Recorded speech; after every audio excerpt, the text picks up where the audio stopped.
in today's segment, we will be I have the pleasure of sitting with Ms. Kathy Esquivel today, and we will be discussing a very great book that I enjoyed called Benjy, and also a little bit about the Mental Health Association.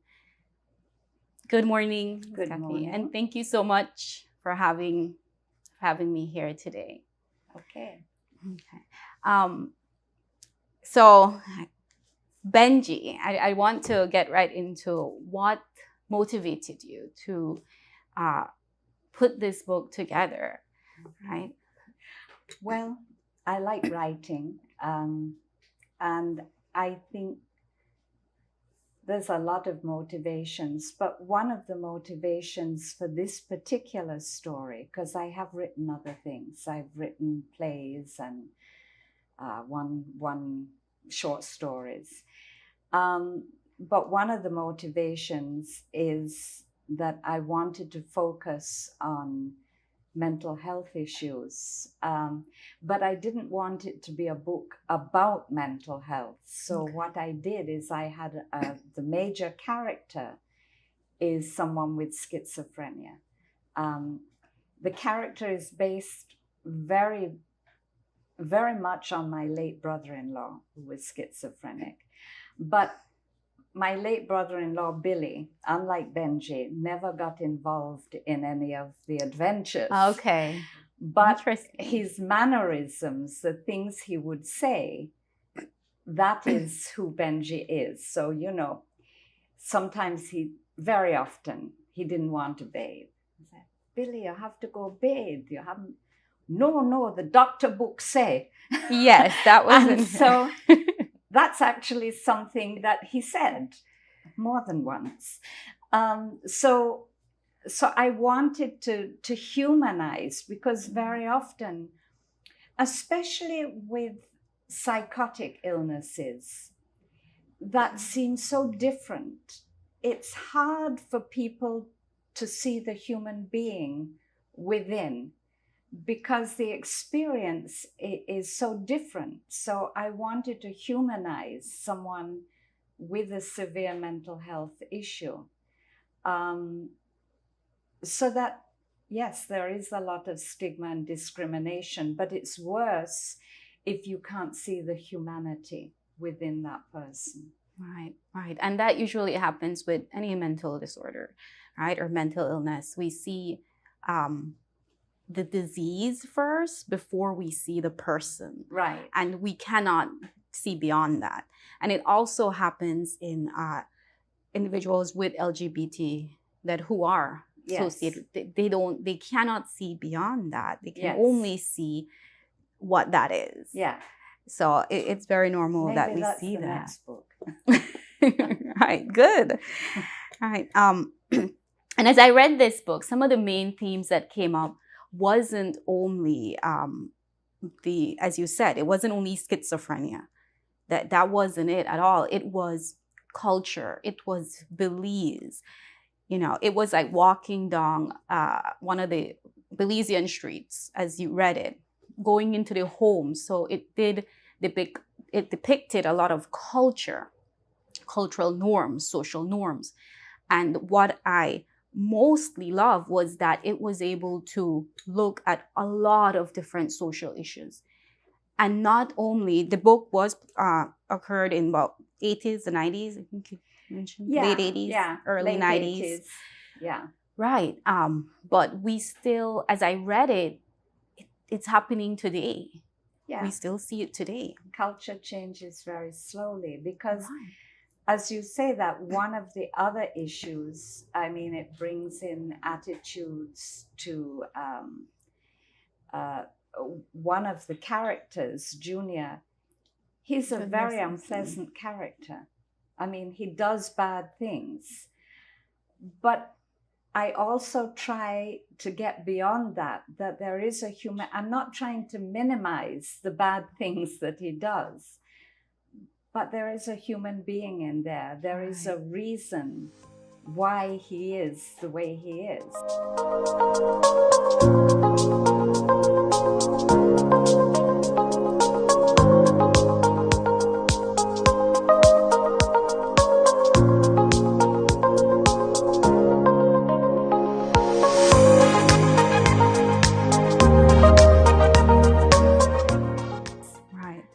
So, yeah, I tried to get in all the characters, I tried to see the human being behind the surface. Right. And Yeah. in especially and I think we skipped to Junior. I think it's Junior Simpson in the Yeah. novel. But I see people and I'm like, that's like a Junior. Like you can see it. And it's the same thing that happened with Benjy. Yeah.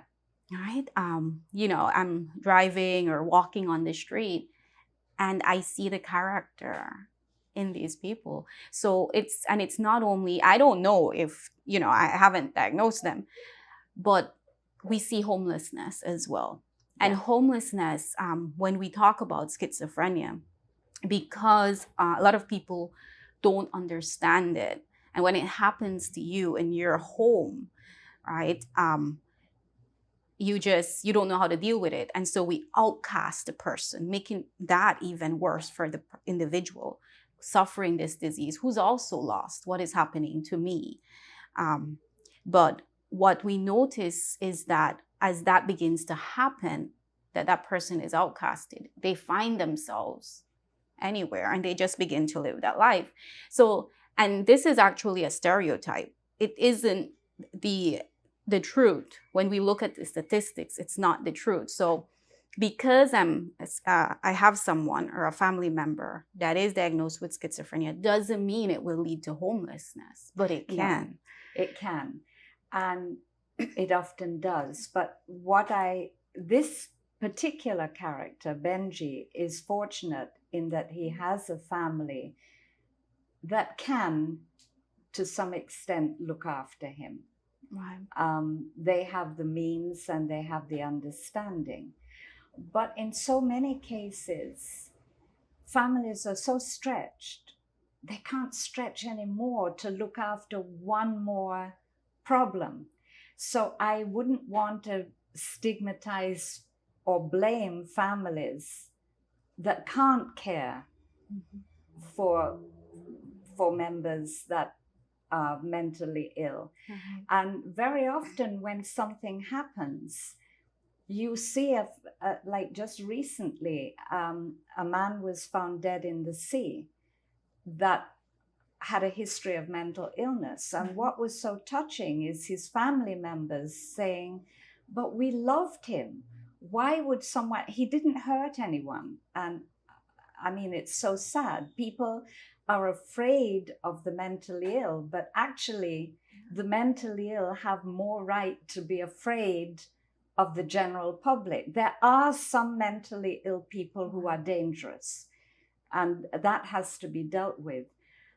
But the mentally ill are so much at risk from people taking advantage of them, people hurting them, kids teasing them. Right. Those are the things we need to look at. But don't always blame families. Sometimes families just can't manage. It's true. Very, very true. And another thing that I noted with Benjy is that, as you said, on the proper medication, they can live a healthy life. Yeah. Right? But what I love is the meekness and the humbleness of Benjy. Can you tell us a little bit more about that? Because I want to move away from just his disease to who he was as a person. As I say, it's based on my late brother-in-law. He was a brilliant pianist. He could play anything that he heard. He actually didn't read music, but anything he heard, he could play. He loved to read. He was always at the library. And what was really touching when he died, he died of cancer. He didn't die specifically of his illness. Wow. And he was in his 70s. So yeah, he had a life. But the funeral, what was really touching is all the people that came to the funeral, all the people from the library, neighbors, because he would run little errands and, I'll buy you a Coke and I get 5 cigarettes or whatever. Right. So what was touching with him is that a lot of people did see him as a person. But left to himself, he wouldn't have been compliant with his medication. That's why you need the support. So every morning when he lived in a little house in the same yard, he'd come for his breakfast and his cigarette money. And that's fine, but then he has to take his pill. So he can't get his cigarette money and his breakfast if he doesn't take his pill. So that's the kind of support. And it's not only for that. I mean, people are on all kinds of other medications. I spoke to a girl the other day. She said, "Oh, I'm not feeling well." "Oh, what's wrong?" "Well, I think it's the pressure." "Have you looked at?" "Yeah, I have pills, but I only take it when I feel bad." So, it's not just people with mental illness that are not compliant. Right. Although it tends to be more. But a lot of people should be taking their medication and I feel all right today, I won't bother. Right.